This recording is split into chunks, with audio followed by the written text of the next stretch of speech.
Hi guys, I'm here with Tamara Grace. Hi. She's my friend. I met her last year and we became really close. And today she wants to share with us some of her experiences with, what do you want to share with us? Forgiveness. Forgiveness. So, let's talk. Tell us about it. So I did a yoga teacher training in 2010, and I was having a conversation with my teacher, and I was telling her about my life story and telling her about my mom, and I started playing the victim, and she basically said that I had to have love and compassion for my mother.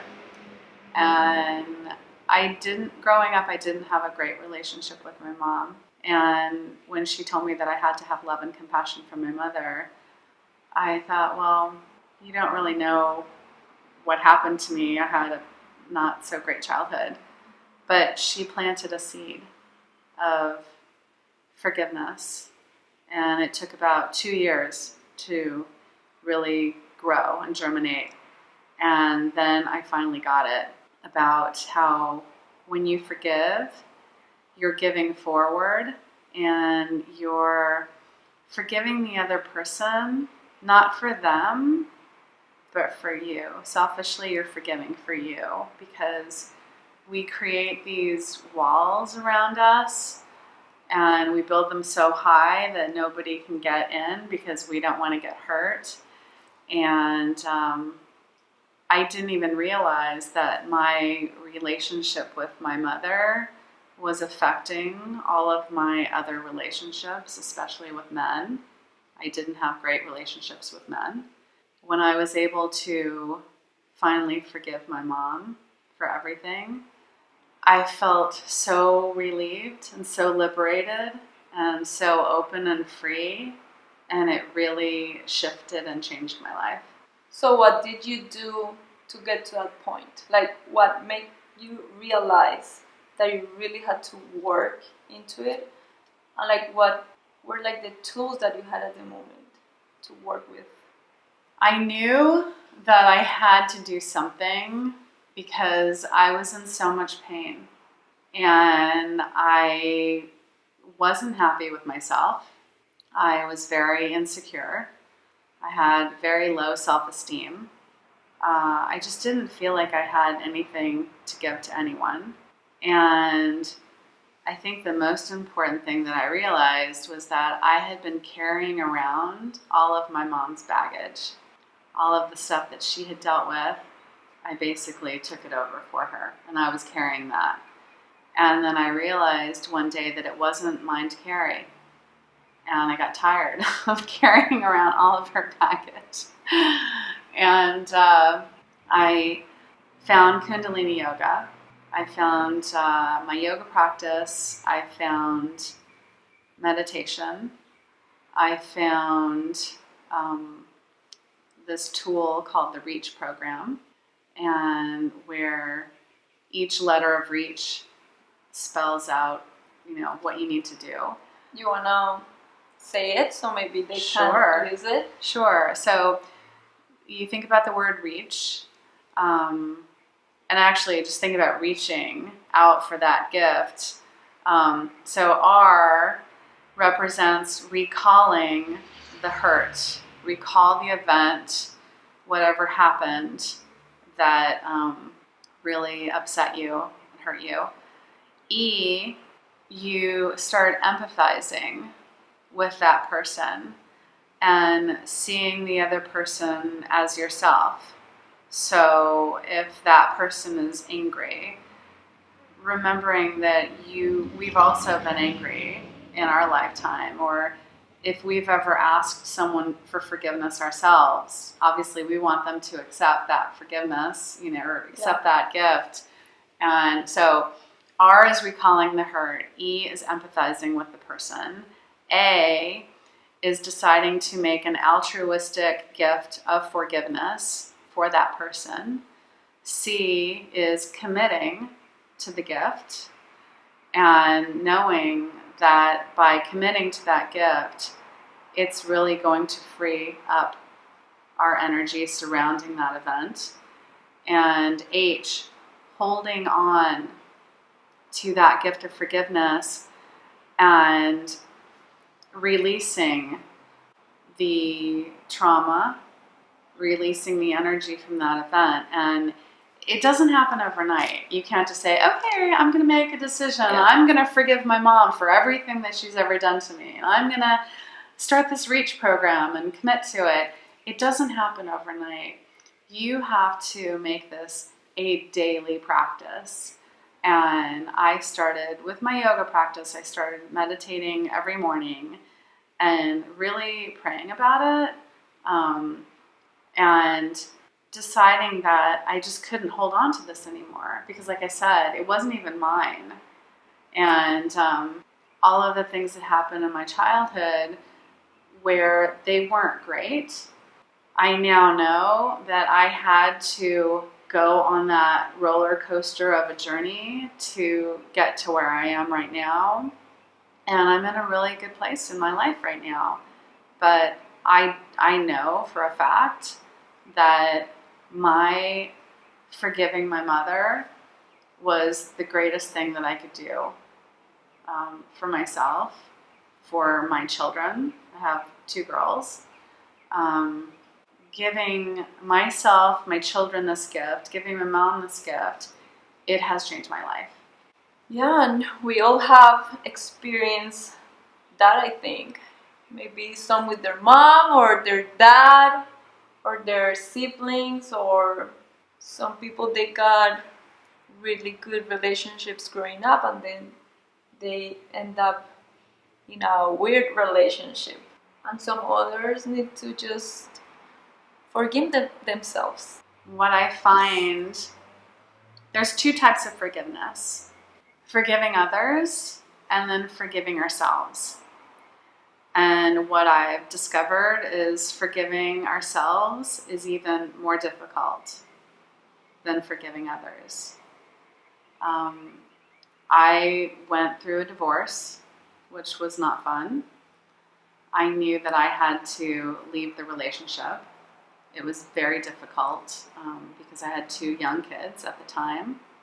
And after everything was finalized, for the next couple of years, I had a tremendous amount of guilt that I felt for separating my daughters and putting them in, I mean, not separating them, but forcing them to live in 2 different homes, living with their dad and living with me, and creating so much turmoil and stress and tension in their lives.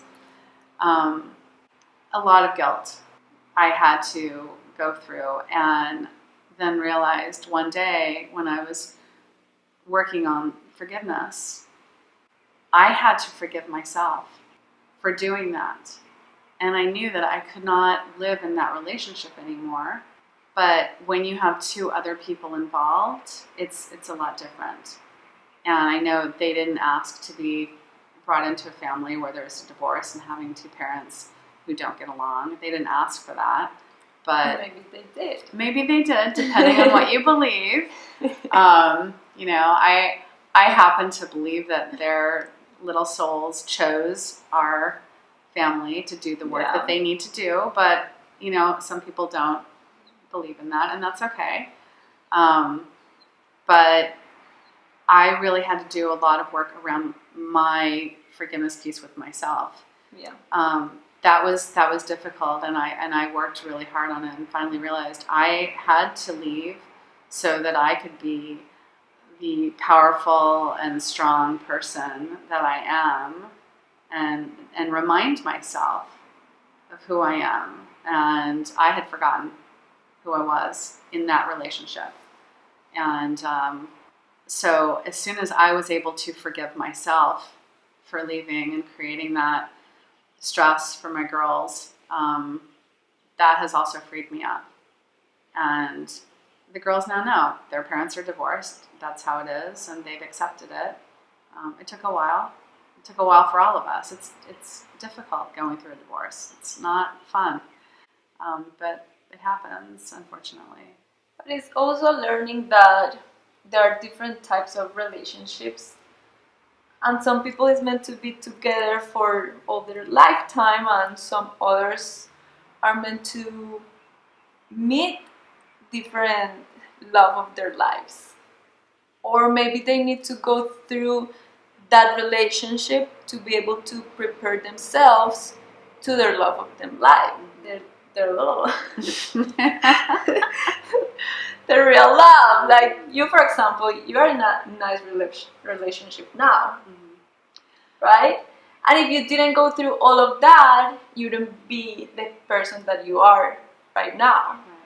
So that's what I think. Like you can't just stay there and thinking what you did wrong. It's more about all those things that brought you to where you're at right now. Exactly. And I know in my heart that if I wasn't able to forgive my mom, I would still be carrying around that energy that I was carrying around that affected all of my relationships with men, and the insecurities that I felt, and always trying to please the other person instead of trying to please myself and make sure that my needs are met.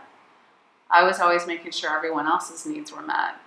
And as soon as I was able to forgive my mom, it allowed me to have this sense of empowerment for myself.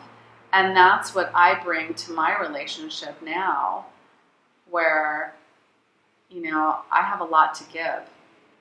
I have so much to give. I didn't have that much to give before, but I know that my relationship, healing that relationship with my mother and forgiving her, has changed every single relationship that I have, and especially my relationship with my partner now. I wouldn't have the capacity to have this relationship if I hadn't have forgiven my mom. That's good. And forgiving yourself. I guess we all have to work on self-love, I think. Loving ourselves, putting ourselves first, because we need to be okay to be able to help others. And also helping others and putting ourselves out there is a good process to heal ourselves.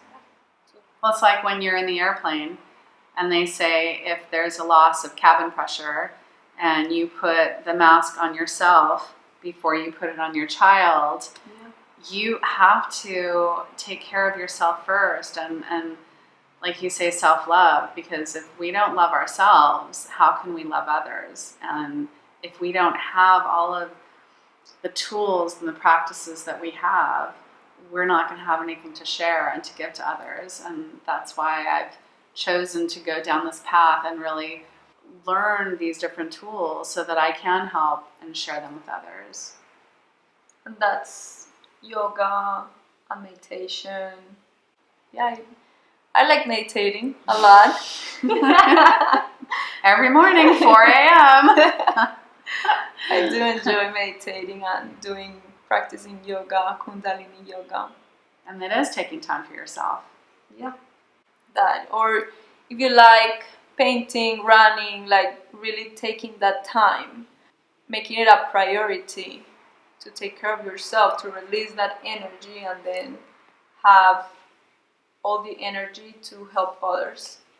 And the energy is really important, because before I found the gift of forgiveness and I was carrying around my mom's baggage, all of that energy was just weighing me down, and to be able to release, you're releasing things at a cellular level. Yeah. Everything that I experienced in my childhood, I didn't know that it was called abandonment. I didn't know that until I was in my 30s. I didn't know that I suffered from trauma until I was in my 30s. It was just, that's what it was. It was what it was. And to learn about all of this stuff, it's like, oh yeah, I'm ready to release this, and just blessing it and releasing it and moving forward. And I know that it's the greatest gift that I could give to my children, for me to forgive their grandma. And it's healing. It actually, when you do this type of healing, it actually heals 7 generations back and 7 generations forward. And so there's a lot of amazing work that you can do by healing with the forgiveness, with the Kundalini yoga and meditation. It's really powerful, really powerful stuff. So Rich, yeah, look for someone that can help you start healing, and then start working on yourself, and then forgiveness. You are number one. You take care of you so that you can take care of others. It's really important. That's really nice. Thank you for sharing with us. Thank you so much for inviting me, and I love you. I love you. Thank you. Okay, so I'll see you in the next video. Bye!